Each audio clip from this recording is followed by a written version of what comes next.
In this video, I'm going to share with you two mistakes that witnesses often make. You don't want to make them. First mistake is this.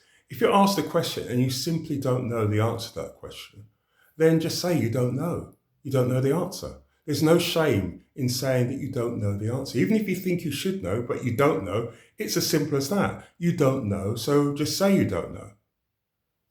The second point is if you're asked a question and you're not qualified to answer that question, let's say, for example, the question requires you to be a psychologist or a psychiatrist or a doctor, and you're not one of those professions, then simplest and most sensible thing to say is I'm not that profession, therefore I'm not qualified to answer the question. I can't answer that question.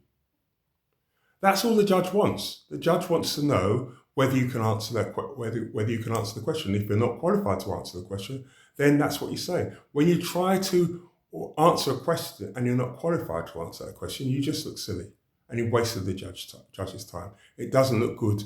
It doesn't bode well for you. So don't do it. Now, the second point in relation to this second mistake you can make is sometimes you ask a question about an event and you don't know the answer to it because you weren't there. If you weren't there, you cannot say what exactly happened. You can only say what you might have heard happened. The judge isn't interested in what you might have heard happened. The judge isn't interested in rumour or gossip or speculation. The judge wants to know what you saw with your own eyes. So if you didn't see it with your own eyes, then just shut up. Just say, I don't know, and leave it at that. There's no shame or harm in doing that. You make yourself look more stupid when you pretend to know and pretend to be smarter than you actually are because of pride, and then you show yourself up to be an absolute fool.